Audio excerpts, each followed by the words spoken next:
Hello everybody and welcome to this wonderful platform of My Classroom. So in today's session, with respect to your NSO preparation, we would be discussing about your previous year question papers. So that is going to help you in order to prepare for your 2023. And with whom you're going to do that? With me, your teacher, your mentor, Tanisha ma'am. We will be talking about certain important questions which came earlier from very important topics with respect to your biology and the preparation as well. चलिए शुरू करते हैं, लेकिन उससे पहले कुछ guidelines है which are very important to understand. See, the first thing that happens or comes into the picture when you're sitting in the platform exam देने के लिए, सबसे ज्यादा टेंशन आपको पेपर से ज्यादा इस बात की होनी चाहिए कि आप उसके जो भी आगे के फॉर्मेट है, जो भी फॉरम है, उसको अच्छे से भरें. बिकॉज कहीं पर आपने अगर गलत भर दिया और अगर आपने कहीं पर भी गाइडलाइंस अच्छे से नहीं पढ़ी है, then it is gonna cost you. तो लेट्स क्विकली फर्स्ट सी कि क्या क्या गाइडलाइंस है और हमें क्या क्या फॉलो करना चाहिए पेपर को अटेम्प्ट करने से पहले. जो आगे का शीट होता है उसको कैसे आराम से भरते. तो these are the guidelines. First thing, this whole paper of yours, that is your NSO, is predominantly divided into three major sections: logical reasoning, then you have science section, then you have achiever section.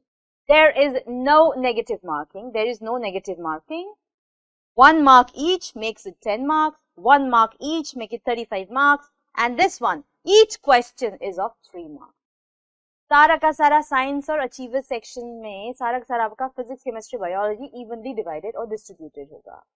Also जो आपको सबसे पहला sheet मिलता है उसको बहुत ध्यान से, बहुत आराम से पढ़ेंगे और उसको भरने के लिए either you can use an HP pencil और you can use a ball pen, blue और ब्लैक बॉल पेन. और उसको भरना कैसे वो भी हम बताएंगे. आपके पास जो आगे सबसे पहले प्लेटफॉर्म में चीजें लिखी हुई होती हैं, दैट पेपर में जो होता है उसमें आपको रोल नंबर, अपना नाम अच्छे से भरना है, roll number, mobile number and even the code that has been given to you.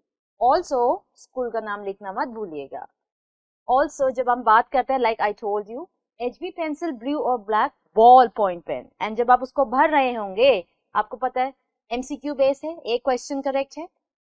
जब आप इसमें ध्यान से देखेंगे, see how beautifully they are filling up the form. लेकिन ऐसा नहीं है कि आपने यहाँ पर भर दिया, भरकर आप फिर उसको इरेज करें फिर आगे चले गए. आपने देखा यहाँ पर कहीं ना कहीं इंप्रेशन बैठ जाता है. So it should not be like that because this is an OMR sheet which is very sensitive because it is being read by an OMR reader. एक मशीन होती है, बहुत सेंसिटिव होती है. इवन छोटा सा अगर इंप्रेशन भी होगा वो उसको एज ए आंसर डिटेक्ट कर लेगी. इसलिए जब आपको आंसर फिल करना, आराम से जब आप सारे क्वेश्चन अटेम्प्ट कर ले उसके बाद आप आराम से आंसर्स भरिए.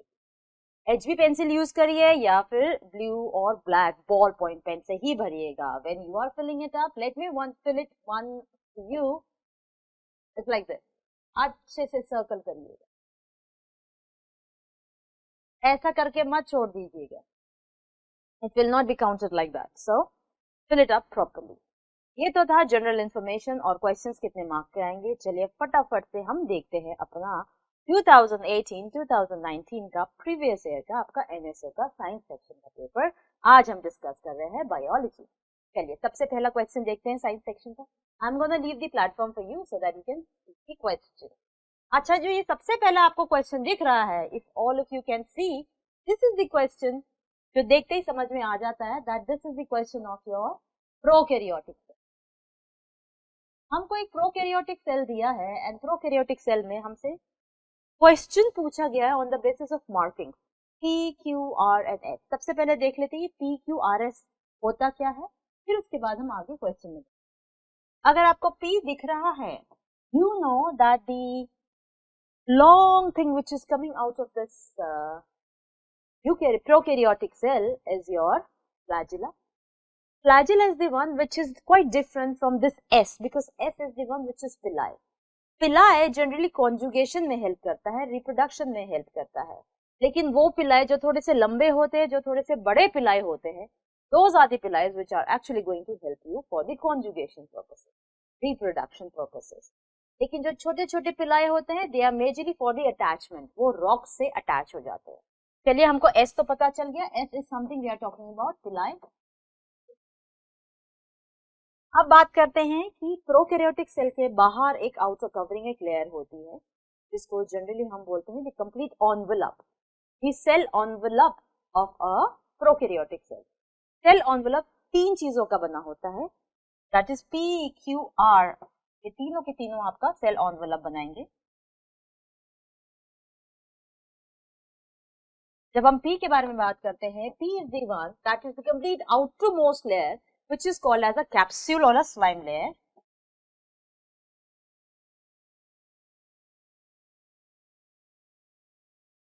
उसके अंदर आपको मिलेगा Q that is cell wall और उसके अंदर आपको मिलेगा सेल मेम्ब्रेन। ये जो सेल मेम्ब्रेन होती है, ये सेल मेम्ब्रेन बिल्कुल उसी कॉन्स्टिट्यूएंट की, उसी मटेरियल की बनी होती है जो एक यूकैरियोटिक सेल की होती है।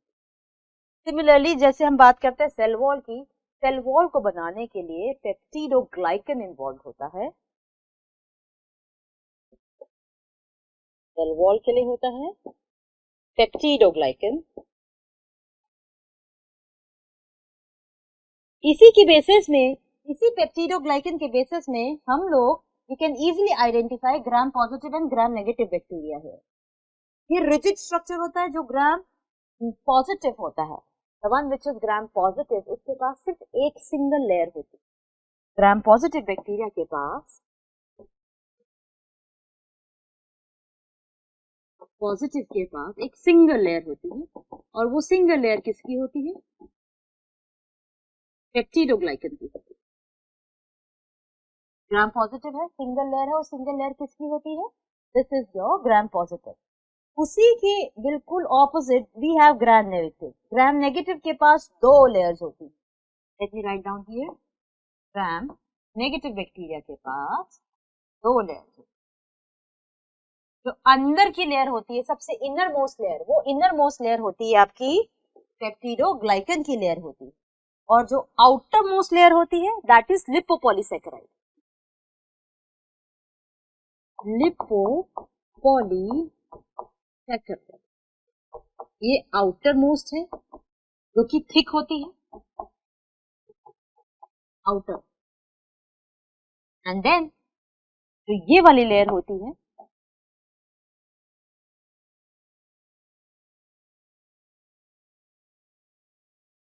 इनर, थिन होती है। This is of your peptidoglycan.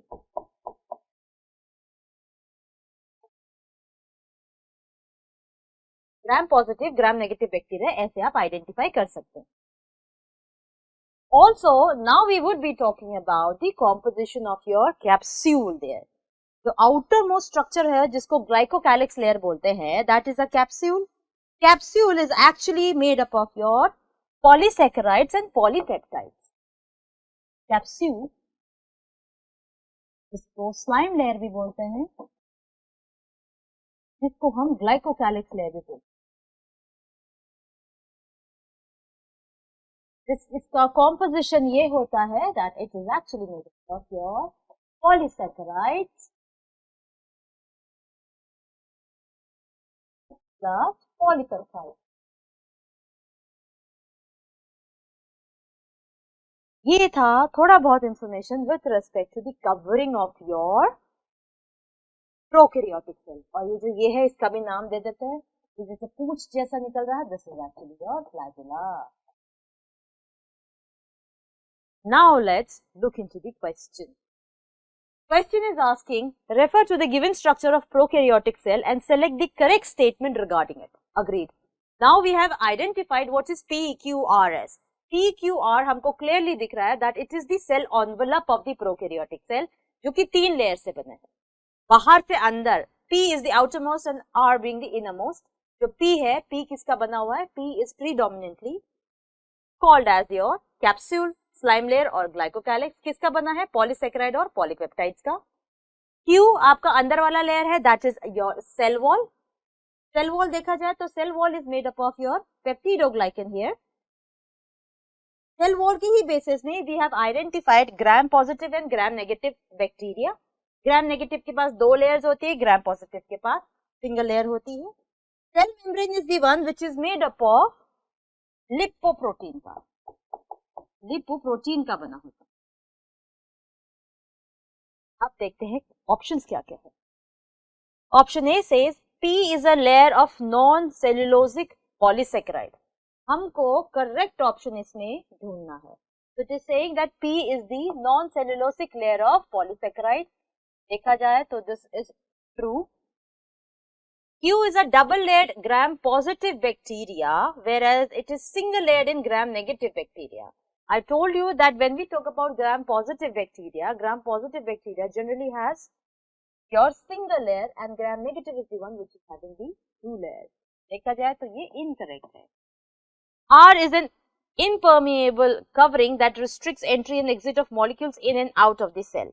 When we talk about the R is the one, basically we are talking about the cell membrane, that is on lipoprotein, just like your eukaryotic cell composition. It will not restrict. It will be selectively. So this statement restrict is the one which actually makes it wrong. S could be tubular outgrowths that are involved in locomotion only. No, when we are talking about the locomotion, we are generally talking about the flagella, because I told you S is the पिलाई. पिलाई दो type के हैं. जो पिलाई थोड़े से लंबे outgrowths हैं, वो they are the one which are generally used for the conjugation, for in order to have a reproduction. जो छोटे छोटे वाले पिलाई है, they are generally act as a kind of an attachment. किसी पत्थर से चिपक जाने के लिए वो यूज होते हैं. देखा जाए तो ये ऑप्शन भी हमारा गलत है. So according to the question and the options given to us, the correct answer here would be option A here. Option A is the correct answer. Quickly, let's move on to the next question now. And this was a very interesting question from cell. That means cell is the one which is also very important in your syllabus. Again, a question coming from the cell. Let's have a look for the question quickly. Refer to the given table and select the correct option regarding it. Okay, so we have been given a type of cell which is RBC. RBC has a solvent and the result we have to identify the result, that what is the outcome. RBC को अगर मैंने Ringer solution में डाला, पहली बात तो Ringer solution है क्या? When we talk about Ringer solution, we need to know and understand कि ये जो सॉल्वेंट है इनकी टोनिसिटी देखिए, क्या ये हाइपोटोनिक है, हाइपरटोनिक है, आइसोटोनिक है, पहले वो हमारे लिए आइडेंटिफाई करना बहुत जरूरी है. When we say Ringer solution, it is actually isotonic. Concentrated salt solution with respect to RBC, of course it will be hypertonic. RBC with respect to water या फिर water with respect to RBC, of course will be hypotonic. ये हमने easily identify कर लिया. अब हम देखते हैं कि क्या क्या कंक्लूजन आएगा. आरबीसी को अगर हमने आइसोटोनिक सॉल्यूशन में रख दिया, ऑफ कोर्स आइसोटोनिक सॉल्यूशन है तो definitely there not be change in any structure और the shape of the RBC. पहला है कि हमारा जो एक्स रिजल्ट है कि आरबीसी को कुछ नहीं होगा, ना वो स्वेल होगा ना वो श्रिंक होगा, it will remain normal size. तो हमारे पास दो कैंडिडेट्स कौन कौन से हैं? ये वाला एक कैंडिडेट है, एक ये कैंडिडेट है नॉर्मल आरबीसी. तो ये आउटरन हो गए, ए और डी नहीं हो सकते. Now let's see. अब आरबीसी को मैंने कॉन्सेंट्रेटेड सॉल्ट सॉल्यूशन में डाला which is hypertonic to RBC. अगर हाइपरटोनिक कंडीशन आ जाती है, of course then what would happen, there is a condition जिसकी वजह से जब let you guys see the question. अब क्या होगा, अब मैंने आरबीसी को उठाकर एक कॉन्सेंट्रेटेड सॉल्ट सॉल्यूशन डाल दिया, that is hypertonic to RBC. Definitely by the process called osmosis, पानी बाहर जाएगा तो धीरे धीरे आरबीसी श्रिंक होने लग जाएगा. ये भी रूल आउट हो गया. एंड देन फाइनली आरबीसी को अगर मैंने वाटर में डाल दिया, water being hypotonic to RBC, then what happens, of course the water will enter the RBC and RBC is definitely gonna swell up. देखा जाए तो हमारा करेक्ट ऑप्शंस यही सारे हैं. The correct answer would be option B here. Correct answer is option B, and a very interesting question that came up from your cell chapter. Now let's quickly have a look to the another question that we have here. Again a question from cell, the fundamental unit of life. अब आपको पता चल गया कि cell से कहाँ से questions आ रहे हैं. इवन आपके एनसीईआरटी में जो छोटे छोटे बॉक्सेस भी होते हैं उसमें से भी क्वेश्चंस आ रहे हैं. So that means this chapter is definitely going to be very very interesting and important as well. चलिए क्वेश्चन देखते हैं. X is a type of transport across the plasma membrane that occurs against the concentration gradient and it requires energy in the form of ATP. Against the concentration gradient है, so that means from against जा रहा है तो it needs an ATP. So definitely what we are talking about your active transport here. हम किसके बारे में बात कर रहे हैं? Active transport के बारे में बात कर रहे हैं. We are talking about active transport. Let's see what you have to do. You have to identify and select the incorrect option regarding it. Active transport है, so of course it is definitely there. क्यों active transport हुआ? Because it is supposed to maintain the concentration, the balance and the selective movement. That is the reason. चलिए अब देखते हैं options. So then we have to identify the correct answer by ruling out the incorrect option. Option A says हमें incorrect ढूंढना है. Question को ध्यान से पढ़ना है. Option A says process X helps to maintain concentrations of ions and other substances within living cells. देखा जाए तो ये सही है, तभी तो एक्टिव ट्रांसपोर्ट हो रहा है. Active transport with the help of ATP इसलिए हो रहा है because they are supposed to maintain the concentration, कोई डिसबैलेंस ना हो, आयनिक बैलेंस मेंटेन करना है. हमारा ऑप्शन सही है. Next, process X is very slow and could occur in opposite direction simultaneously. It is not slow because it is being accompanied with the help of or by the ATP. इसलिए ये process slow नहीं हो सकता है. And it cannot occur in both the directions simultaneously. It is an active transport, so that means it is moving against the concentration gradient. तो ये वाला हमारा incorrect है. Process X helps in selective uptake of materials, of course, because it is happening across the membrane. Uptake of glucose and some amino acids by some cells occurs with the help of process X. तभी तो उसको ATP चाहिए. क्यों? क्योंकि against the concentration gradient जाकर ions का concentration maintain करने के लिए उसने ATP की मदद ली. तो देखा जाए तो ये भी हमारा बिल्कुल सही है. So according to the question asked and the options given below for the cell chapter or the above question, the correct answer would be option B here. Correct in the sense the incorrect ढूंढने वाला correct. Next question again. Wow. So that means in this paper the predominant version or the predominant chapter that has been coming across right now so far is the cell chapter. देखिए cell कितना important है, ध्यान से पढ़ना है. चलिए cell से again दूसरा question है. Identify the cell organelles L and M and select the correct option related to their function in a cell. पहले तो हम L और M identify करते हैं कि ये दोनों है क्या. अगर आप ध्यान से देखेंगे when we see L में ऐसे structures दिख रहे हैं, so this is definitely your Golgi complex और Golgi body. And M इतना बड़ा खाली portion है, so definitely it is your vacuole. हमने L और M आइडेंटिफाई कर लिया है. अब हमें ध्यान से ढूंढना है कि करेक्ट आंसर कौन सा है. L, formation of lysosomes. It forms lysosomes. True. M, maintains or maintenance of the cell turgor. Yes. Cell का ऑस्मोटिक बैलेंस, सेल का कंप्लीट बैलेंस स्ट्रक्चर, जितनी भी चीजें हैं, जो भी अनवांटेड सेल के चीजें हैं जो सेल को नहीं चाहिए, it's gonna store because it has a SAP structure, so it stores there. और वो क्या करेगा? सेल का टर्गर प्रेशर मेंटेन रखेगा, ऑस्मोटिक बैलेंस मेंटेन रखेगा. so this is also true. हमें करेक्ट ढूंढना हमें पहले ही मिल गया. पहले एक बार बाकी भी देख लेते हैं.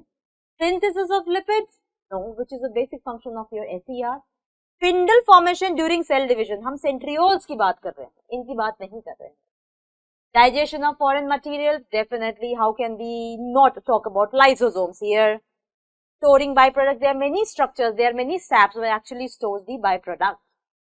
Synthesis of proteins, we are definitely talking about your ribosomes and definitely RER. Production of ATP, we are talking about your mitochondria here. तो देखा जाए तो हमारा correct answer according to the question asked here is option A.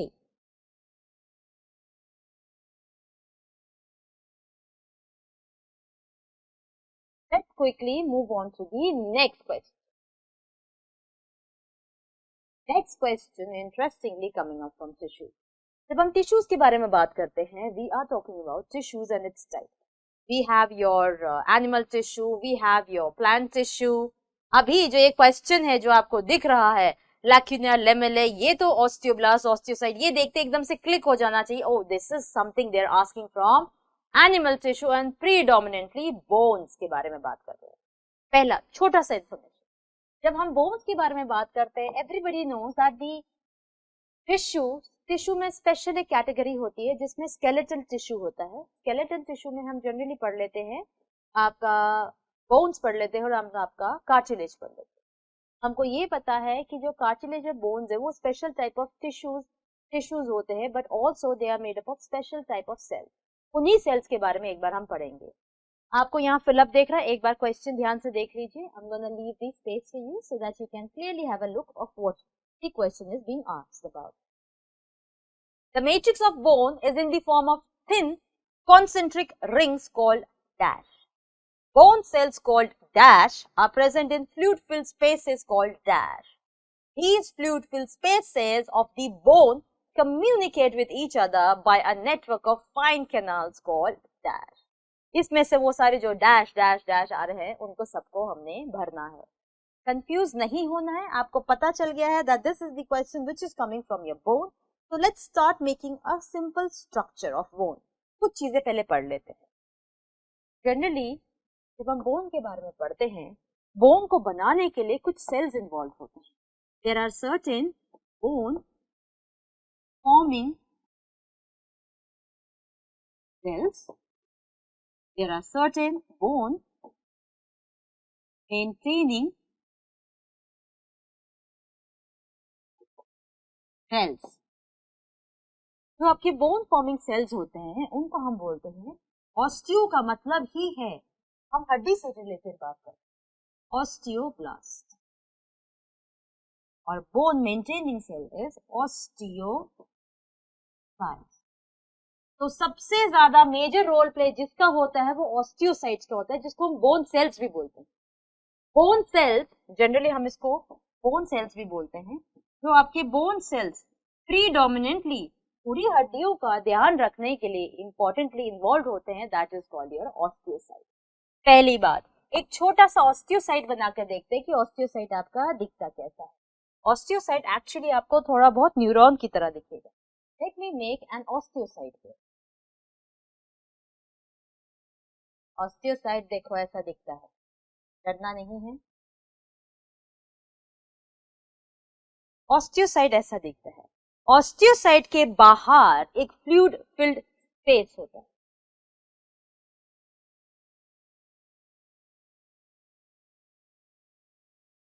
Osteocyte के बाहर ऐसा fluid filled space होता है और इस फ्लूइड फिल्ड स्पेस को हम क्या बोलते हैं? Lacuna. Lacuna is your fluid filled space, यही पूछा था वो। अब ये तो है एक ऑस्टियोसाइट की structure.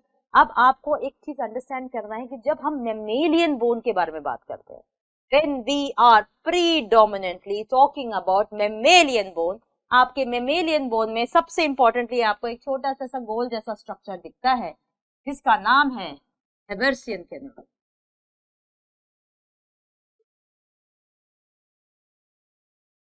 हेबर्सियन canal is the underlining or identifying feature of a mammalian bone. mammalian bone में आपको हेबर्सियन कैनाल मिलेगा। हेबर्सियन कैनाल के आसपास आपको ऐसे स्ट्रक्चर्स दिखेंगे, मैं स्टार मार्क कर देती हूँ, कंसेंट्रिक रिंग में दिखेंगे आपको।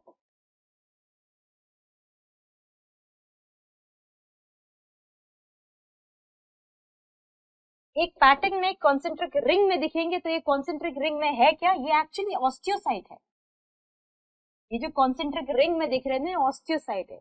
ऑस्टियोसाइट से बाहर की तरफ निकलते हुए फ्लूइड फिल्ड स्पेस को क्या बोलेंगे? लैक्यूना। ध्यान से देखिए, और ये लैक्यूना आगे जाके चैनल्स बनाएगा। Lacuna will form channels and those channels are called as canaliculi. Canaliculi. Osteocyte bone cell होता है। Bone cell in this is the one which actually bone को मेंटेन करके रखता है। ये एक स्टार शेप का होता है। इसमें से कुछ स्ट्रक्चर्स निकलते हैं जिन स्ट्रक्चर्स को बोलते हैं प्रोटोप्लाज्मिक एक्सटेंशन। ये जो बाहर निकल रहे हैं ना ऐसे, इनका नाम एक्चुअली फिलोपोडिया होता है। इन फिलोपोडिया के आसपास फ्लूइड फिल स्पेस होता है और उस फ्लूइड फिल स्पेस को हम क्या बोलते हैं? Lacuna. Lacuna, when they want to communicate with each other, they will be communicating by the help of fine canals and those canals are called as caniculi. और इसके अंदर का जो ये जो मैट्रिक्स दिखता है, मैट्रिक्स इज द वन, क्या पूछा है आपसे? रिंग, कंसेंट्रिक रिंग, उसका मैट्रिक्स, उस मैट्रिक्स को बोलते हैं हम लैमेले। लैमेले कुछ नहीं होता, सिंपल ऑस्टियोसाइट्स जब अरेंज होते हैं ना, लेयर ऑफ ऑस्टियोसाइट्स, उसके बीच में जो मैट्रिक्स होता है, that is simple called as your lamellae. तो एक बार देख लेते हैं, ऑप्शन हम ध्यान से देखते हैं। The matrix of bone is in the form of thin concentric rings called, उन थिन कॉन्सेंट्रिक रिंग्स को क्या बोलते हैं हम? लैमेले। सबसे पहला हमारा लैमेले आना चाहिए, तो हमारे पास दो कैंडिडेट है यहाँ पर लैमेले के लिए, एक ये है, एक ये है, ये दो तो रूल आउट हो गए। बोन सेल्स जिनको हम क्या बोलते हैं? Osteocyte, osteocytes, sorry osteocytes, osteocytes. Chondrocytes तो with respect to cartilage, adipocyte तो पता चल ही रहा है, ये fat adipose tissue. Then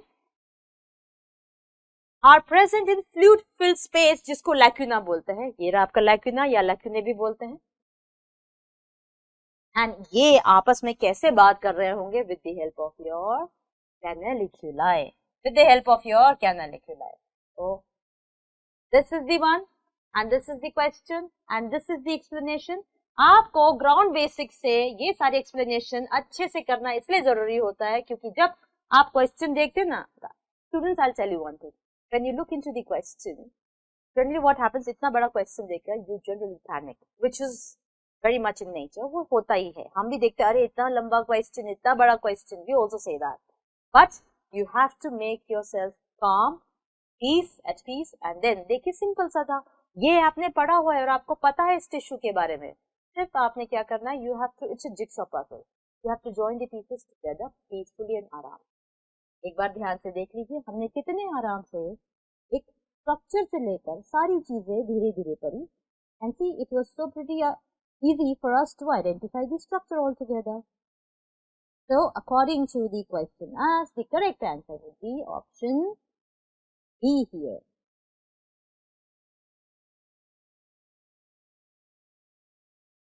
Let's see our next question here, which is coming from your why do we fall ill? Quickly, I'm going to leave aside so that you can have a look at the question. Pulse polio immunization program was launched with an aim to eradicate polio disease. Eradicate means उठाकर ही पूरा फेंक देना, कभी आएगा नहीं वो वापस. It involves simultaneous administration of polio drops, that is polio vaccine, to the high risk population on a single day throughout the nation. What is the basic objective of Pulse polio immunization program? क्या चाहता है Pulse polio immunization program? उनका basic objective क्या है? इतना मास हमने release किया so that it can be eradicated. तो अब देखते हैं कि कौन सा ऑप्शन बिल्कुल सही बैठता है. ऑप्शन ए से to immunize those children who are not early immunized or are partially immunized, which is true. ये तो सबसे मेजर गोल होना चाहिए कि सब बच्चों को, उन बच्चों को इम्यूनाइज करना सबसे ज्यादा जरूरी है जो अब तक जिन्होंने ये वैक्सीन नहीं ली है और जिन्होंने पार्शियली, क्योंकि इनके टाइम पीरियड होता है, उतने टाइम पीरियड तक बच्चों को लेना होता है और हर साल लेना होता है. अगर नहीं लिया, पार्शियली छोड़ दिया, तो उसको प्रॉपर्ली एक दोबारा से इम्यूनाइज कराएं. Second, to boost the immunity of children already immunized, which is also very much needed. बच्चों को, बच्चे they are highly susceptible to many diseases. Third, to eradicate the polio causing virus from the world, which is the predominant and the first most priority. कि यही logic था, यही basic था, यही objective था. देखा जाए तो सारे के सारे ऑब्जेक्टिव एग्जैक्टली फिट बैठते हैं. And option D, as it says, all of these. So the correct answer to the above question asked and the mentioned option would be option D here. The next question coming up from a very important chapter, that is your natural resources. When we talk about natural resources, we are talking about certain natural phenomena, be it your carbon cycle, carbon dioxide cycle, or your greenhouse gases. Everything comes under your natural resources. उसी से related हमारे पास एक बहुत अच्छा question है. So let's quickly look into the question, what the question is supposed to और what the question is actually asking us. Which of the following statements regarding the carbon cycle is correct? Carbon cycle. Everybody knows that when we talk about your carbon cycle is the one जिसका initiating factor होता है आपका photosynthesis. Photosynthesis is the one जिसमें हम CO2 use करते हैं, CO2 use करके उससे वो खाना बनाते हैं, ऑक्सीजन भी रिलीज करते हैं. उसके बाद that CO2 is being surrounded in the environment and then ocean में आकर atmospheric carbon dioxide absorb हो जाता है. तो it's a vicious cycle altogether. पहले options देख लेते हैं. They are asking us about the carbon cycle से related कौन सा statement बिल्कुल correct है. Option A says respiration is the first step of the carbon cycle as it converts abiotic carbon to organic carbon. नहीं. I just told you that photosynthesis is the one which is considered to be the first initial step when we talk about your carbon cycle. अरे flowers होंगे, plants होंगे, leaves होंगे, वो CO2 लेंगे, fix करेंगे, उससे खाना बनाएंगे, ऑक्सीजन रिलीज करेंगे. तो देखा जाए ये स्टेटमेंट हमारा इनकरेक्ट है. हमें ढूंढना है करेक्ट स्टेटमेंट. यहाँ पर incorrect. Second option says, at least some carbon is removed from the carbon cycle when dead animals and plants become fossilized and form fossil fuels. At least some नहीं होता है. When we talk about at least some carbon is removed from the, why the carbon is supposed to be removed out of the carbon cycle when it's supposed to circulate within the carbon cycle in any form. तो देखा जाए तो ये भी option हमारा गलत है. Third one is asking us, all living organisms return carbon to the abiotic environment by respiration. Agreed? Breathing in, breathing out. Taking in your oxygen, breakdown of food with the help of oxygen, releasing carbon dioxide and respiration के through आप उसको बाहर environment में, abiotic environment में release कर देंगे. तो ये ऑप्शन हमारा बिल्कुल सही है. यहाँ पर अब हमें आंसर तो मिल गया, बट जरूरी नहीं कि हम बाकी सब छोड़ दें. Let's see what are the other options saying. Might be a possibility इससे ज्यादा प्रॉमिसिंग दूसरा हो. Tropical rain forest acts as a major carbon sink of the carbon cycle. मैंने आपको बोला था मेजर कार्बन सिंक क्या है? ओशन है. एटमॉस्फेरिक CO2 का जो सिंक है, that is the source is your the sink. Source of course is the environment. The sink is definitely your oceans. देखा जाए तो ये थोड़ा सा हमारा गलत है. According to the question asked from natural resources, which of the following statements regarding the carbon cycle is correct? सारे ऑप्शंस को ध्यान से देखते हुए हमारा करेक्ट आंसर है ऑप्शन सी ही.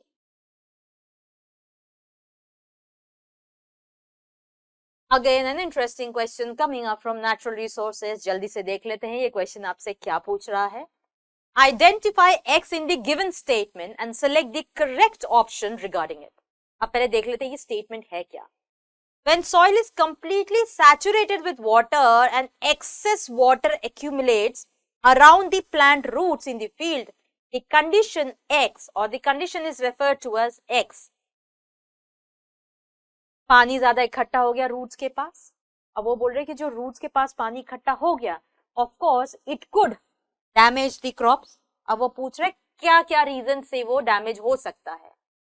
पहली बात रूट्स है. रूट्स को रेस्पायर करने के लिए, ब्रीथ करने के लिए ऑक्सीजन चाहिए. वाटर स्टैग्नेंट नहीं है वो रूट, तो इसलिए ज्यादा पानी डैमेज करेगा क्या क्या चीजों को. It reduces air spaces between soil particles. Agreed, this is very much true. It cuts off oxygen supply to roots, hence they are not able to breathe. Of course, वो पहुंचेगा ही नहीं वहीं तक. मैंने बोला ना roots need oxygen in order to breathe. So definitely this one is also correct. C. It increases amount of salt in the soil and reduces its fertility. Fertility का जो pH है वो disbalance कर देता है. That is the reason this is also true. आपको पता है ना, अगर आपने पढ़ा है Natural resources में भी soil के बारे में बताते हैं. We also tell about the same in your improvement in food resources. And 8th standard में there was a chapter crop improvement. उसमें भी हम ये पढ़ते थे कि soil की जो salinity होती है उसका ध्यान रखा जाता है when you are one of the practices for sowing this. तो देखा जाए तो उसकी फर्टिलिटी रिड्यूस हो जाती है, अगर उसका सैलिनिटी डिसबैलेंस हो जाता है, बढ़ जाता है। देखा जाए तो सारे के सारे ऑप्शंस हमारे यहाँ पर करेक्ट है। According to the question asked from natural resources, the correct answer has to be all of these. Let's see the correct answer here. Excellent, it's all of these. Next question, interestingly coming up from improvement in food resources. Improvement in food resources, though this chapter is in 9th standard, but it is very much related to your crop production and management of your 8th standard. ये दोनों they go hand in hand together. इसलिए उसका भी concept clarity होना जरूरी है, so that in 9th it doesn't trouble you at all. So let's see improvement in food resources का ये interesting question कौन सा है. Identify, okay, I'm going to leave this space so that you can have a look at the question thoroughly. Identify crops X and Y from the given table and select the correct option regarding them. ठीक है, पहले हम X को identify करते हैं, then Y को identify करते हैं. X में बोला है these crops are grown in hot and wet conditions. Hot and wet condition, that means related to monsoon. When we are talking about, see it is written there, these crops are grown in hot and wet conditions. When we talk about these conditions, hot and wet, definitely we are talking about the monsoon. We are talking about kharif. These crops are grown in cold and nearly dry conditions. That means winter rabi, winter rabi. ऐसे याद रखना, sound, syllable stress, pronunciation, sound, winter rabi, winter rabi. ऐसे याद रखो, दूसरा अपने आप याद हो जाएगा, confusion नहीं है. These crops are sown beginning of the rainy season. Agreed, we have identified it. These crops are harvested during September, October, correctly matched. So these are the options given to you. अब नीचे हमें बोला है कि हमें ये ढूंढना है कि X और Y को क्या क्या आइडेंटिफाई करते हैं. कौन कौन से क्रॉप आपके X में आएंगे, कौन से Y में. पहला ऑप्शन फर्स्ट देखते हैं. Crop X which is kharif could be wheat. आपको पता है wheat is a winter, that means ये आपका wheat is your rabi here. ऐसे धीरे धीरे आइसोलेट करना है. Whereas crop Y could be your cotton. Cotton is the kharif. Crop X could be green gram, whereas crop Y could be linseed. Linseed के बारे में बात करते हैं तो linseed is your rabi. अच्छा, ये जो green gram है ना, बहुत interesting है. Generally here it is mentioned only 2 seasons, whereas there are generally 3 seasons. एक तो हो गया hot and monsoon हो गया, monsoon crop बोलते हैं, winter crop होते हैं, और एक होता है summer crop, ज़ैद crop होता है, that is your summer crop. Summer crop होता है. तो ये जो green gram होता है ना, it's like very interestingly, ये green gram को generally तीनों season में grow कर सकते हैं. That means your monsoon, that means आपका खरीफ, रबी, ज़ैद, ये तीनों सीजन को सपोर्ट करता है. This is something which you need to know. तीनों सीजन को सपोर्ट करता है. तो अभी इसको हम यहीं पर रखेंगे. This can be kharif, this can be rabi, this can be zaid also. Whereas एक बार ऑप्शन सी देख लेते हैं. Option X, sorry, crop X could be groundnut. When we are talking about groundnut, we are talking about kharif again. Whereas crop Y could be jute. Jute is again kharif. Crop X could be rice and crop Y could be soyabean. Rice and soyabean, they both are kharif. Question को attempt करने का simple तरीका, जब आपको ये सारे options याद रहेंगे, सारे एग्जाम्पल्स अच्छे से याद करना बहुत जरूरी है. खरीफ और राबी में मैंने आपको सिंपल याद करा दिया. खरीफ याद नहीं है तो राबी विंटर राबी ऐसे याद रखना. उसका बिल्कुल डिफरेंट आपका खरीफ मॉनसून क्रॉप हो जाएगा. This is your monsoon crop and this is the one which is your winter crop.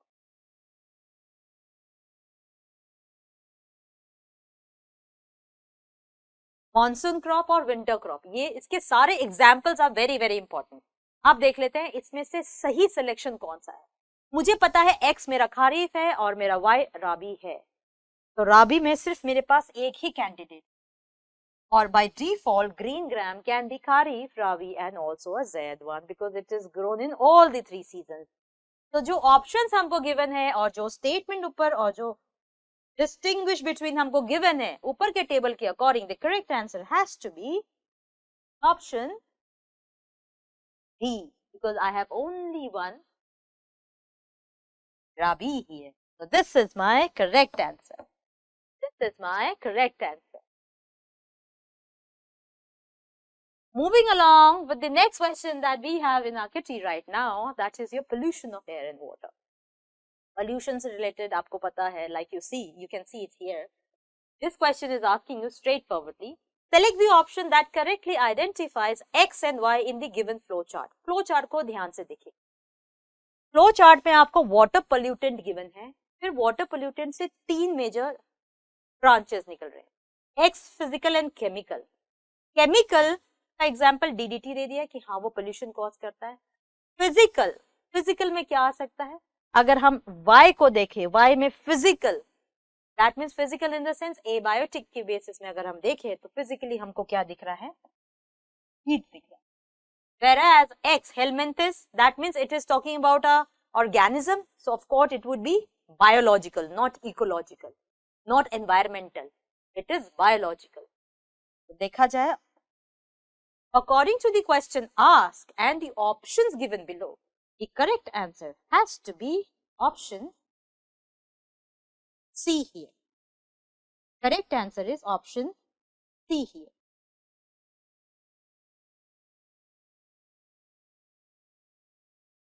Next question, quickly coming up, 2 chapters all together. That is your microorganisms, friend and foreign, along with that diversity. Microbes में हम various diseases के बारे में बात करते हैं. And not evenly necessary कि हम बात कर रहे हैं जो वो बहुत सारे diseases है with respect to only animal kingdom. We can also talk about the diseases with respect to the plant kingdom and other genres also. Similarly, diversity is one chapter जिसमें आप plant kingdom, animal kingdom, kingdom fungi, Protista, Monera, Eubacteria, Archaebacteria. Yes, इसके बारे में हम बात करते हैं, उसी से रिलेटेड क्वेश्चन है, तो हम फटाफट से ये क्वेश्चन एक बार देख लेते हैं. Read the given statements and select the option that correctly identifies them as true and false. Very nice. अब इसको ध्यान से पढ़ना, इसमें थोड़ा सा टाइम लगेगा क्योंकि आपको हर एक चीज बहुत डिटेल में पता होनी चाहिए. That if is this not, then why? What is the correct answer? ऐसे ही आपको ऐसे जो ये जो क्वेश्चंस आते हैं, these questions are a very good form of revision, क्योंकि ऐसे ही क्वेश्चन आगे आते जाएंगे तो आप उसको रिलेट कर पाओगे, how to solve those questions. अब थोड़ा सा समझ में आया कि इतना बड़ा क्वेश्चन देखकर डरना नहीं है, घबराना नहीं है, ध्यान से आराम से पीसफुली करना है. So let's move ahead with your first option given. Downy mildew in plants is caused by fungi. This is very much true. Mildew disease in plants जिसकी वजह से प्लांट्स को बहुत ज्यादा प्रॉब्लम हो जाती है. It's like a powdery kind of a structure हो जाता है. फंगस है तो ऑफ कोर्स फंगस ज्यादा डोमेन में उसको नुकसान पहुंचाता है. This one is absolutely true. Second option में क्या बोल रहा है, Chlamydomonas and Fucus are unicellular algae, whereas Polysifonia and diatoms are multicellular. पहली बात तो हम यहाँ कैटेगरी बना लेते हैं, यूनिसेलुलर, ताकि आपको अगर आगे ऐसा क्वेश्चन आए you know कि आपको कैसे आंसर करना है. Unicellular. Chlamydomonas is actually a green algae, big green algae. Chlamydomonas.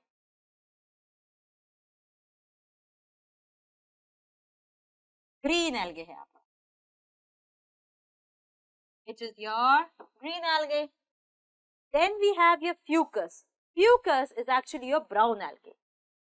Fucus is your brown algae. अगर आपको टर्म्स याद हो, डाइवर्सिटी चैप्टर में पढ़ते थे, क्लोरोफाइसे, फेओफाइसे ब्राउन एल्गे उनका नाम है, क्लोरोफाइसे, फेओफाइसे. Then we have, whereas Polysifonia. Polysifonia is an example of your red algae, and diatoms are multicellular. When we talk about diatoms, Polysifonia and other structures, Polysifonia, diatoms are multicellular. So, especially when we talk about your unicellularity and multicellularity, generally we are talking about those plants which are doing multicellular से ही पता चल रहा है, बहुत multiple structures है उसमें, unicellular, simple cellular structure like we have chlamydomonas. Similarly, अब हमें polysiphonia, let me write it down, polysiphonia which is your red algae. Red algae को हम क्या बोलते हैं? रेड एल्गे को हम बोलते हैं rhodophyceae. And this Polysiponia, which is red algae, it is under the category of your multicellular structure. Multicellular structure. That is your red algae. This one is quite unique, diatom. There is a kingdom called Kingdom Protista. Kingdom Protista में division होता है chrysophytes. Chrysophytes में एक group होता है जिसको diatoms या फिर डेस्मिड्स बोलते हैं. वो जनरली यूनिसेलुलर होते हैं. तो दिस इज डायटम्स. मैं लिख देती हूँ जो मैंने अभी बोला, डरने की बात नहीं है, बहुत इजी सी चीज है. I have just discussed told you that kingdom protista होता है. प्रोटिस्टा, किंगडम प्रोटिस्टा में एक डिविजन होता है, उस डिविजन का नाम है क्राइसोफाइट्स, क्राइसोफाइटा या क्राइसोफाइट्स. उसमें there is a group, this group is called desmid, या फिर उसका दूसरा नाम होता है diatom. These are the ones which are actually known as the chief producers of the ocean and they have the डायटमिशन. ये सारी चीजें कहाँ पढ़ते हैं हम? डाइवर्सिटी चैप्टर में. देखिए ना, एक छोटे से क्वेश्चन से, छोटे से ऑप्शन से आपको इतनी सारी चीजें पता चली. पॉलीसिफोनिया रेड एल्गे, रेड रोडोफाइट से,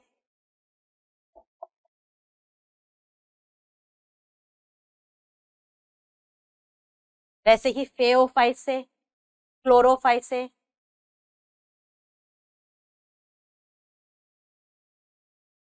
अब बाकी के भी देख लेते हैं. थर्ड ऑप्शन बोल रहा है virus contains both DNA and RNA as genetic material. This is not true. Virus can either have a DNA or a genetic material RNA, either of them. But yes, exceptions are always there. But here, as a generalized statement, this one is incorrect here. हमें क्या ढूंढना है? हमें ढूंढना है true and false. हम लिखते जाते हैं. This is the one which is true here. Let me write down with this. This is the one which is true here. This is the one which is false at certain levels. Viruses contain both DNA and RNA as genetic material. Again, false. Citrus canker is a bacterial disease that is highly contagious. Yes, it is very much contagious. ये पूरा humans के लिए contagious नहीं है, लेकिन ये जहां पर भी होगा ये पूरा का पूरा plant ही destroy कर देता है और बहुत immediately फैल जाता है. इसको cure करने का as such there is no medicine or there is no option to it, but yes, you can actually prevent it. लेकिन हो जाएगा तो ये पूरा plant ही खत्म कर देता है. So this is very much true. हमारे पास है T, F, F and T. So what is the option that actually helps us to understand all these criteria here? The correct answer according to the options given and the question asked us is option C here. True, false, false and true.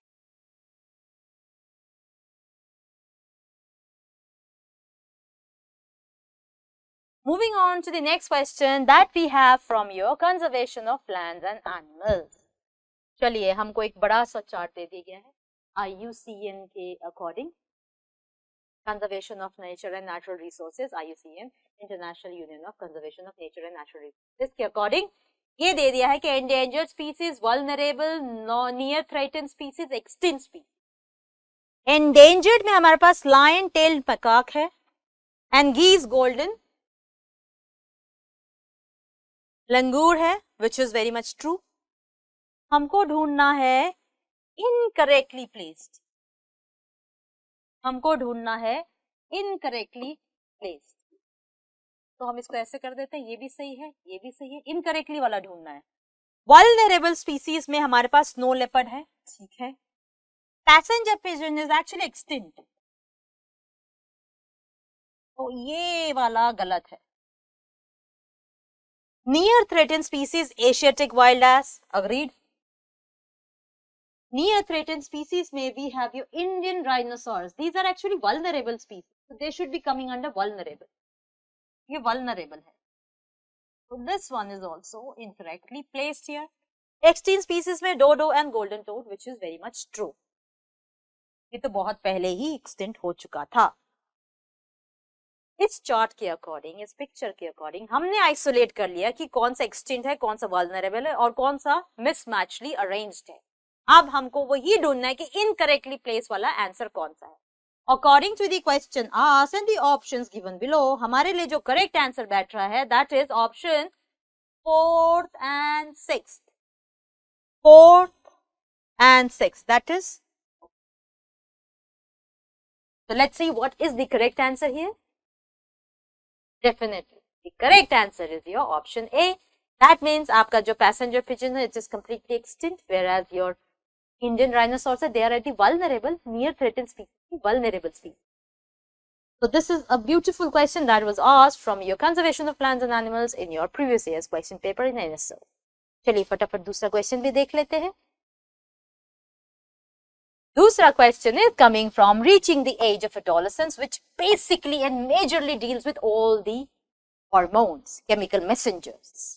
आपका growth कैसा हो रहा है, development कैसा हो रहा है, कौन कौन सा हार्मोन रिस्पॉन्सिबल है, कौन सा केमिकल मैसेंजर रिस्पॉन्सिबल है, and what is the outcome of being release. अगर वो ग्लैंड उस हार्मोन को रिलीज कर रहा है तो उसका आउटकम, मतलब उसका रिजल्ट क्या है, इसी से रिलेटेड ये पूरा chapter reaching the age of adolescence है। चलिए इसी से रिलेटेड हम थोड़ा आगे पढ़ते हैं। Match the column 1 with column 2 and select the correct option from the given codes. Column 1 में आपके पास है glands, pituitary, adrenal, ovary and thyroid gland. Thyroid gland आपको इस थ्रोट रीजन में मिलेगा और इस थायराइड ग्लैंड के यहाँ बिल्कुल पीछे साइड में आपको पैराथायराइड मिलेगा। Pituitary is the one which is here and that is called as the structural presence there. जो pituitary का कुछ important function होता है अभी हम discuss करेंगे।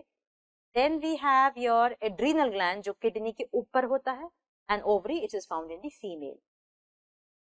Of course hormones estrogen, progesterone. Let's see. Option 1 says pituitary. Pituitary generally controls secondary female character.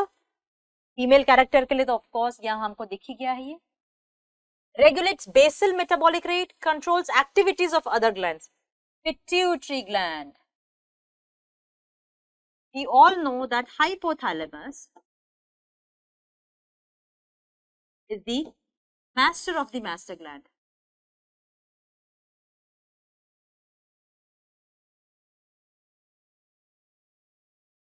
And your pituitary is the one which is called as your master gland.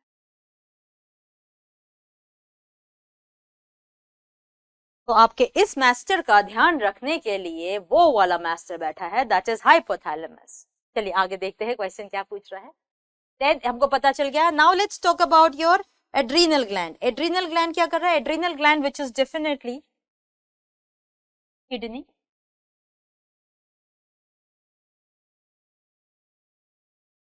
Kidney के यहाँ आपको मिलेगा ऐसा, ये होता है adrenal gland. Adrenal is the one which is basically responsible for your fight and flight hormone. That is adrenaline hormone. Adrenaline rush. किसी को मारना है, पीटना है, गुस्सा आता है, एकदम से एंगर आता है, आपका हाथ पैर चल जाता है। Reason? Fight or flight hormone. Whenever you take a flight, डर लगता है, uneasiness लगता है, पसीना आने लग जाता है. That is the thing which is why happening because the adrenal gland is functioning and it is releasing an adrenal hormone or adrenaline hormone.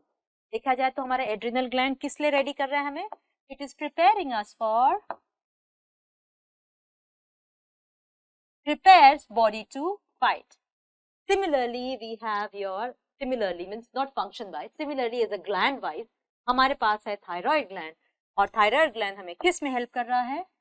Regulate basal metabolic rate, regulate basal metabolic rate. P is matched with your 3, P के साथ 3, हमारे पास ये 3 candidate है, ये ठीक है, ये ठीक है, ये ठीक है। Q देख लेते हैं। Adrenal is the one which prepares the body to fight, तो हमारे पास अब ये 2 कैंडिडेट आ गए। R, ovary control secondary female characters, that means R refers to 1, तो ये हमारा करेक्ट है। This is the one which is the correct answer to the questions asked above. Let's see the correct answer now. Excellent. So the correct answer here is your option C. Now we will be talking about Achiever section. A quick recap. You know that Achiever section has questions. There are 5 questions. Isme each question carries 3 marks. Remember? Logical reasoning section. Then you had your science section, which we just discussed. Now we have Achiever section. थोड़ा ध्यान से पढ़ते हैं Achiever sections. क्या पूछना चाह रहा है आपसे? Interesting question coming up from diversity in living organisms. That was I was thinking कि diversity chapter से question कैसे नहीं आ रहे. So see, this is a beautiful question. I'm going to give you the platform so that you can quickly have a look. आपके पास यहाँ पर इन्होंने बोला है identify M to P in the given flow chart and select the correct statement regarding them. This is the chart which I tell every student to learn thoroughly क्योंकि इसी chart से सारी चीजें easily define हो जाती है. Animal kingdom है.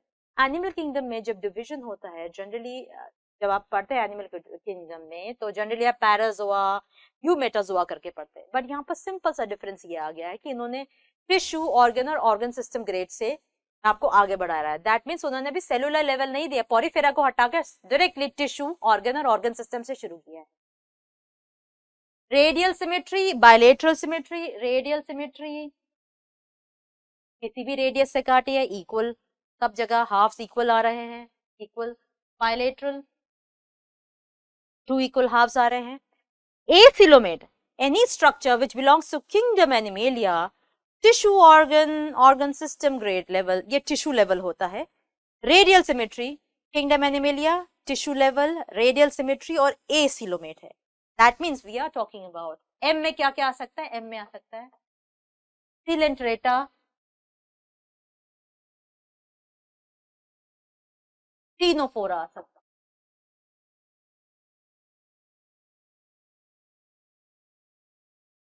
ये 2 आ सकते हैं इसके अंदर.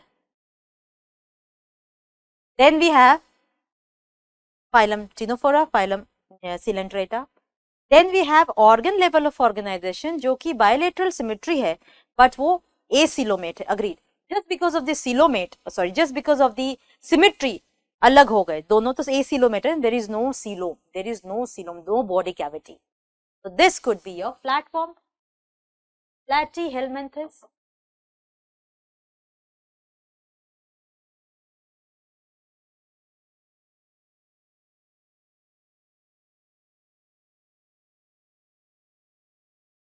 Bilateral है, pseudocoelomate है, that means we are talking about nematodes.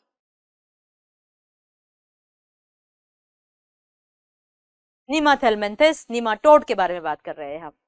Now it is organ system grade, coelomate है. coelomate में से सारी categories open हो जाएगी because these are the ones which are invertebrates right now. सारे के सारे invertebrate. अब यहाँ से हमारा vertebrate column chordate शुरू हो जाएगा. ये नॉन कॉर्डेट्स है सारे. अब कॉर्डेट्स आ जाएंगे एक टाइम के बाद बिकॉज अभी हमें क्या क्या मिलेगा, अभी भी still we are getting non chordates. Like we have echinodermata, annelida, mollusca, arthropoda.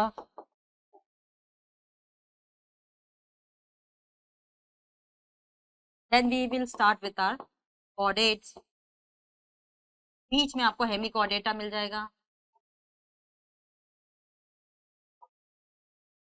Chordate से सारे के सारे बैकबोन वाले बनने शुरू हो जाते हैं, वर्टिब्रल कॉलम.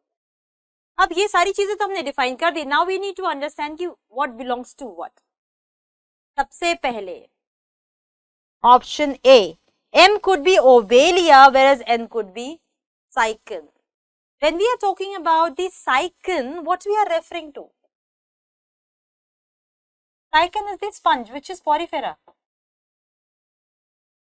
इस ऑप्शन में तो porifera है ही नहीं बिकॉज वो सेल एग्रीगेट है. सेलुलर लेवल ऑफ ऑर्गेनाइजेशन और porifera को फाइलम porifera को किस में डाला गया है, cell aggregate. Cell aggregate level of organization.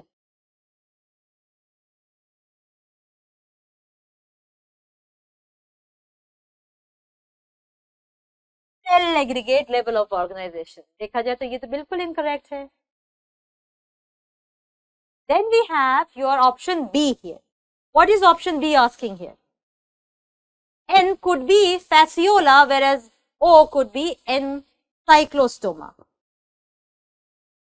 When we talk about your fasciola, पहले एक बार ऑप्शन देख लेते हैं, फिर हम बता देंगे कौन किसको बिलोंग करता है, so that हमें इजी हो जाएगा आइडेंटिफाई करने। N could be fasciola, whereas O could be encyclostoma.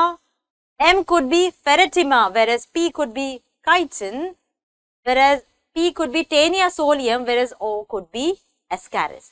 So these are the options. अब हम धीरे धीरे आइडेंटिफाई करेंगे कि ये पहले हम ये आइडेंटिफाई करेंगे ये होते क्या है, they belong to which phylum. We will identify Obelia कौन से फाइलम का है। साइकिन तो आपको मैंने एक एग्जांपल दे दिया, अब हम स्ट्रेट फॉरवर्ड यहाँ लिखेंगे कि ये कौन कौन से फाइलम को बिलोंग करते हैं। So let's quickly find it out that what belongs to what. Let's start with your Obelia. I'll write down these things here. Let me tell you what is Obelia. Obelia, हमने इतने सारे phylum identify कर लिए, अब हमें पता करना है कि ओबेलिया कौन से फाइलम को बिलोंग करता है। One thing I need to tell you that Coelenterata at times is also known as Cnidaria. Cnidaria, phylum Cnidaria, and Obelia belongs to Cnidaria, that is Coelenterata.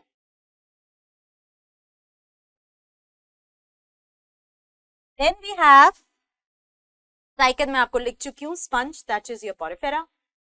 N could be fasciola। पहले हम देखते हैं fasciola किसको belong करता है। Fasciola is the one which belongs to your platform platyhelminthes,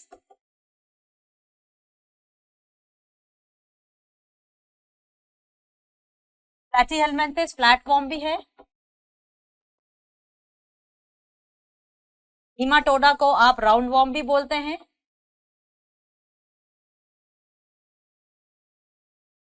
Annelida को आप segmented worms भी बोलते हैं।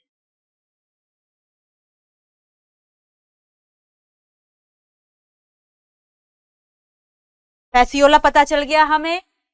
Ancylostoma, ancylostoma is the one which belongs to your nematoda, that is round worm. तो यही लिख देती हूं मैं, ये आपका नीमाटोड है। सारे एग्जाम्पल्स याद करना बहुत ज्यादा जरूरी है।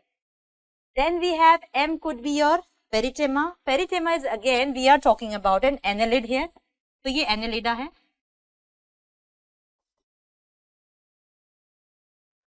P could be your chiton. Chiton is the one which actually belongs to mollusca here. Shell. ये mollusk है। P could be Taenia solium. Taenia is the one which again belongs to your flatworm. Flatworm है ये। Whereas O could be Ascaris. Ascaris is again your roundworm nematoda. अब हम आराम से identify करेंगे कि हमारा कौन सा करेक्ट स्टेटमेंट है। M could be Cnidaria. M could be Cnidaria, correct है। O could be sponge, sponge तो है ही नहीं, तो देखा जाए ये वाला ऑप्शन बिल्कुल इनकरेक्ट है। N could be Platyhelminthes, Fasciola है ना, Platyhelminthes, N could be Platyhelminthes, agreed, N could be Platyhelminthes, whereas O could be Nematoda, O could be Nematoda, yes, this is the correct one here। M could be Annelida, M नहीं, M सिर्फ Coelenterata या Ctenophora हो सकता है, Annelida नहीं हो सकता। Whereas P could be mollusca, that means chiton P, हाँ P हो सकता है, ये गलत है, ये हो सकता है। P could be a flatworm, नहीं, P echinodermata arthropoda, एनेलिडा यहाँ से है, तो ये गलत है। Whereas A could be nematoda, नहीं, तो sorry O could be nematoda, O को nematoda होने के लिए, ascaris होने के लिए, हाँ this is correct because O है ना, O nematoda है, तो ये बिल्कुल सही है। लेकिन सारे ऑप्शन जो हमारे करेक्ट है और बिल्कुल इसको मैच करते हैं, That is the one that we are talking about right now. Here is your option B here. So the correct answer is option B here. आपको हर एक चीज ऐसे ही याद करनी है, ऐसे याद करनी है और एग्जाम्पल्स के साथ याद करनी है, so that it makes it easy for you to memorize.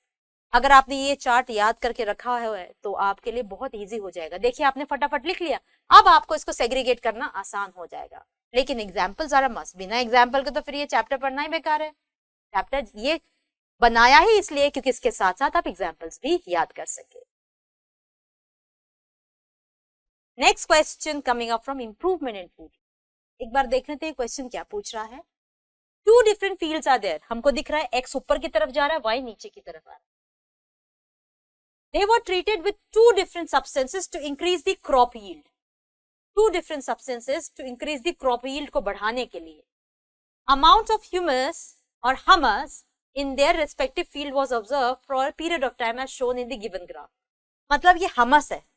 humus बोल लो, humus बोल लो, soil में वो है. X ऊपर की तरफ जा रहा है, यहाँ टाइम इतना ले रहा है, वो ये टाइम दिखा रहा है कि टाइम में इतना डिफरेंस आ रहा है. Select the incorrect statement regarding substances applied in both the field X and Y. हमें इसका एग्जैक्ट आंसर ढूंढना. पहले हम एक बार क्वेश्चन को ध्यान से देख लेते हैं, फिर हम सारी चीजें इसमें पढ़ेंगे. अगर मैं उस ग्राफ को ध्यान से देखूं, I am giving you space so that you can actually clearly have a look of the graph कि ये ग्राफ बोल क्या रहा है. If you are looking into the graph, आप देखिए उसने बोला है कि सब्सटेंस. अब देखिए एक्स और वाई को ध्यान से देखिए और इस क्वेश्चन में जो पूछा है उसको ध्यान से देखिए.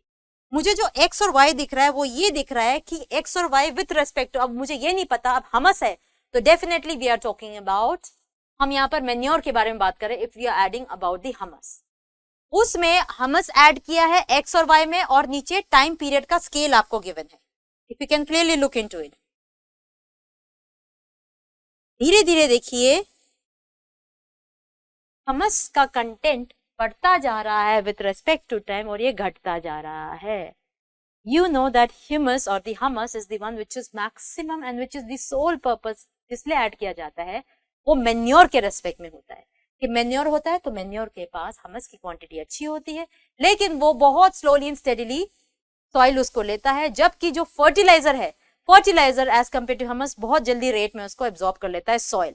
हमस डेफिनेटली मैन्योर है, ऑर्गेनिक है, तो वो टाइम कंज्यूमिंग है, टाइम लेता है, लेकिन हमस का कंटेंट सबसे ज्यादा एक्स में मिलता है. आपको एक बार ऑप्शंस देख लेते हैं. सब्सटेंस हमको पता करना है. Select the incorrect statement regarding the substances applied in both field X and Y. Substance applied in the field X removes general deficiency of soil, whereas the one applied in the field Y provides only specific. क्यों? क्योंकि इससे पता चल रहा है यहाँ पर content ज्यादा है तो हमें पता चल रहा है कि एक्स का मतलब हम मैन्योर के बारे में बात कर रहे हैं और वाई का मतलब हम फर्टिलाइजर के बारे में बात कर रहे हैं. मैन्योर स्पेसिफिक नहीं होता, फर्टिलाइजर स्पेसिफिक होता है.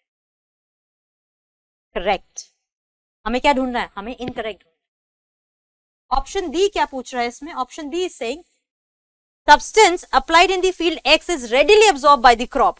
नहीं, रेडिली एब्जॉर्ब नहीं होता. Whereas the applied in the field Y is absorbed slowly. उल्टा हो गया. X slowly absorb करेगा, ह्यूमस है, ऑर्गेनिक है, जबकि Y आपका फर्टिलाइजर है, वो रेडिली जल्दी एब्जॉर्ब कर लेगा. तो ये वाला ऑप्शन हमारा इनकरेक्ट है. हमको इनकरेक्ट ही ढूंढना था, लेकिन बाकी की स्टेटमेंट्स भी पढ़ना बहुत जरूरी है. Substance applied in the field X is cheap and can be prepared in rural homes, of course, because we are talking about manure. ठीक है ये. Whereas that applied in the field Y is prepared in the factories. He correct है. D क्या पूछ रहा है? Substance applied in the field X does not cause pollution, but that of Y causes pollution, specifically your soil pollution and water pollution. क्योंकि fertiliser है, full of chemical है, जल्दी result लाने के लिए डेफिशिएंट या फिर न्यूट्रिएंट स्पेसिफिक. सबसे बेस्ट एग्जांपल NPK फर्टिलाइजर होता है. Manure are the best source, but yes वो बहुत धीरे रेडिली सॉइल उसको एब्जॉर्ब करता है. जल्दी के चक्कर में जब आप फर्टिलाइजर डाल देते हैं तो इसका सबसे ज्यादा बड़ा मेजर डिसएडवांटेज ये that it causes pollution, specifically when we talk about your water pollution. Water table में चला जाता है ना वो. So this was a very interesting and beautiful question from improvement in food resources. एक बार इसका आंसर भी देख लेते हैं. इसका आंसर क्या है? Excellent. So the correct answer is B there. Correct answer with respect to the incorrect statement asked. ये correct answer है. ये सारी चीजें हमने कहाँ पढ़ी? हमने easy way में अच्छे से discuss किया. हमने क्रॉप से भी पढ़ा, क्रॉप को इम्प्रूवमेंट से जोड़ा, हमने डाइवर्सिटी भी देखा, हमने बहुत सारे डिजीजेस भी देखे. ये सारी चीजें जो हमने प्रीवियस ईयर के क्वेश्चन पेपर में सब चीजें हमने डिस्कस की है. Where we have done on this beautiful platform of My Classroom. So if you have any queries and you want to get in touch with us, what you have to do, you have to visit this site. And also not only कि हम सिर्फ इस website में ही मिलते हैं, you can find it out in the tablet that we have, and tablet is a very easy access for all the students. आराम से अपना टैबलेट है, अपने क्वेश्चन बैंक है, सारी चीज आप इसमें देख सकते हैं सॉल्यूशंस के साथ. Also, not only for biology that this segment is there, this segment is thoroughly all there for you to get prepared for your NSO further examination. आप physics है, chemistry है, सारी चीजें, logical reasoning, सारी चीजें you are gonna get here in the same platform of My Classroom. Also, you can get in touch with us with these two handles. We have the handle for your Facebook and Instagram handle, by which you can easily connect to us and easily let us know that on what aspect and on what questions and on what topics you want us to revise more on this section. So definitely we are going to help you out on this. This is me, your teacher, Tanisha, mentor Tanisha, signing off for today. You guys have a wonderful day ahead. All the best for your future examination.